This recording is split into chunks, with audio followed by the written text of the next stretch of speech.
Welcome, Joel, and I'm really happy to have you on the show. We reached together on Twitter recently, and I asked you if you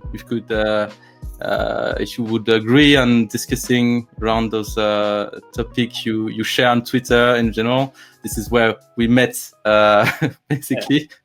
So can you tell us a bit more about you and explain us a bit what you're doing, and maybe we can go a bit deeper on the discussion around your center of interest.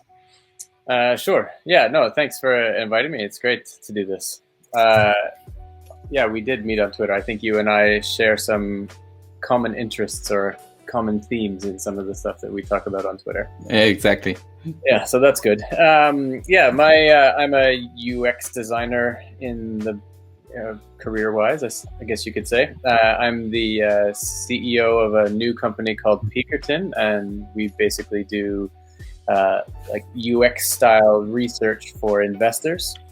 So when they're looking at companies they might want to invest in, we help them understand the customer's experience. Mm-hmm. And I'm the author of a book called UX for Beginners. I think that's probably how most people find me online. And that's a book from O'Reilly that's really like how to do UX from the very, very beginning. Okay, thank you.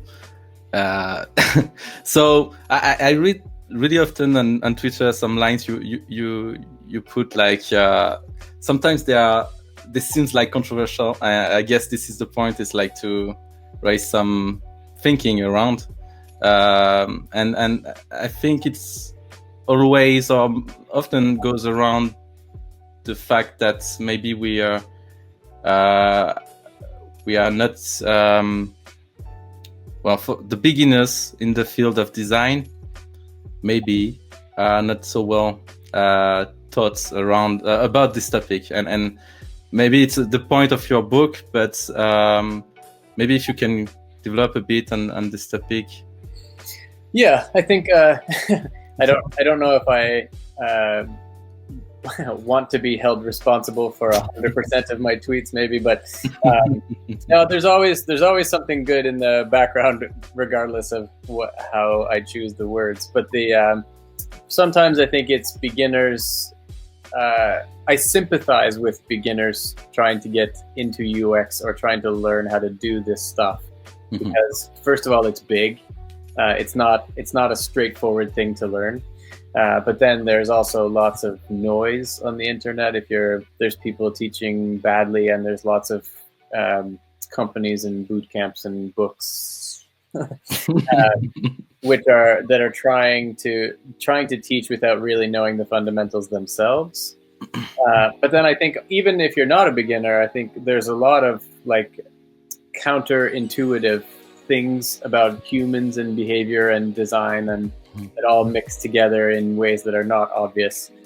And there's lots of sources of bad advice and fewer sources of good advice. So anytime I run into things in my work or in meetings, or if I see people writing about them online, like things that are common and not good, I think sometimes I like to provoke that conversation and just go straight to the heart and see what happens. And sometimes I get sometimes the comments are good, and actually there's been a few times where people have suggested that I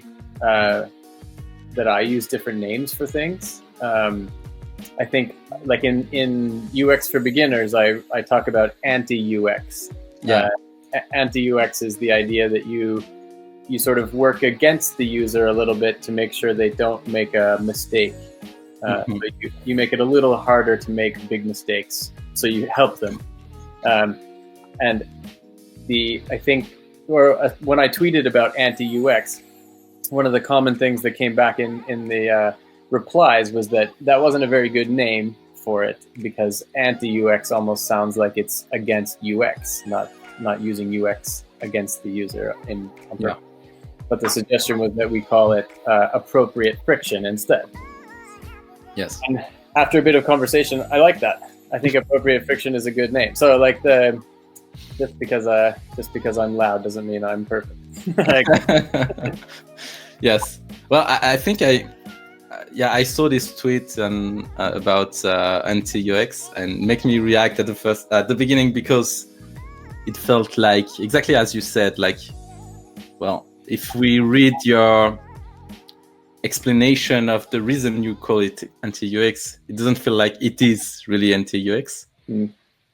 But anyway, whatever the name you put on it, you raise important, stuff like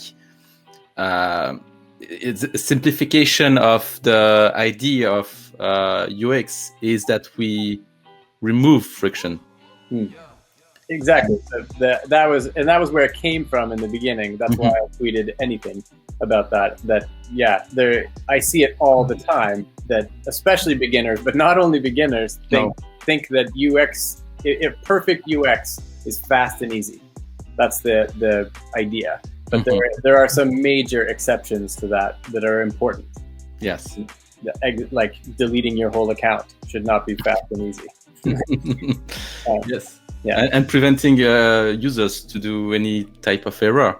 It's like it should not be easy to delete anything that matters to the users. No, and I think in that thread I used the example of spending $1,000. Yeah. Like, you don't want that to be fast or not too fast and easy. So appropriate friction was a great name, but I think that's a conversation that beginners usually don't get, because we're talking so much about making things easy.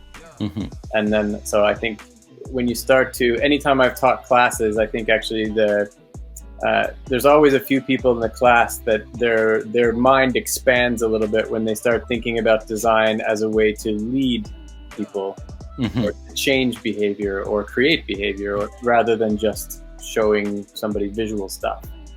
And that's the aha that I like in beginners. Like, okay, so you use design, you don't just make design.